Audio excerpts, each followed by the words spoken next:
Now we're to that last letter in that acronym, S.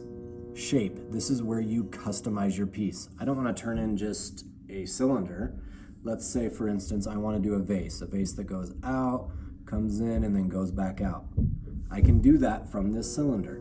From the cylinder, I'm going to go from the inside, and I'm just going to do light pressure where I want that bevel to start coming out. Kind of keep an eye on this spot. You can see it popping out. And then I wanted to come back in. So just from the outside, like we collared before, but I'm just going to do it with fingers now.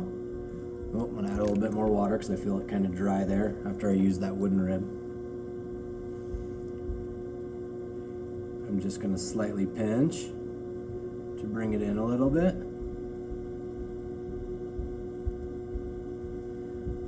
And then I can flare out my top a little bit, the rim. I'm going to do kind of one of these with both of my fingers. So I'm just doing it light to bring that. I think I'll bevel out that belly a little bit. Then I can come in, this is where your wooden tool comes into play. I'm going to use the angle of my wooden tool, and I'm going to show you here because you can't see the back where I'm going to go in at, but I'm going to come in just on the edge and create a bevel, get rid of that skirt that was on the bottom. Then I'm just going to flip my wooden tool over and scrape off that skirt.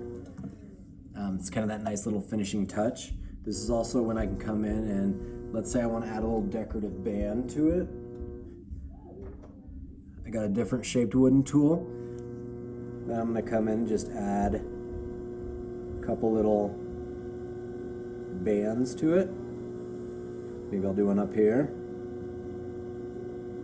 So this is when I play around and customize my piece. This is when I make it my own during that shape stage. If at one of these stages, especially when you're first starting and playing with the wheel, playing with the speed, you're going to have to go different speeds. As I start to pull and as I shape, because of centrifugal force in the wheel, my clay's wanting to go away from it. It's wanting to throw it and collapse it and break it apart. If you're going too fast, it's going to happen.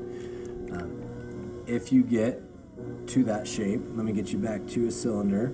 So let's say my goal for this piece was just I wanted to see how tall I could get with my cylinder.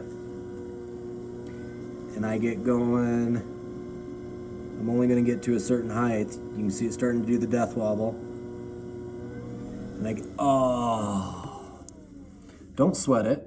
Yes, this is going to be a piece where I need to go re-wedge, start from the beginning again. But before you do that, play around with this piece. Can I get this piece into something? Can I make a bowl from it? Can I get this piece back into a cylinder that I pull up? How I began to get comfortable with the wheel was by doing this process, by messing around with it. Can I shape this? How much can I push my clay? How much can I change it? Once you begin to get comfortable, you can do a lot of really neat stuff. So.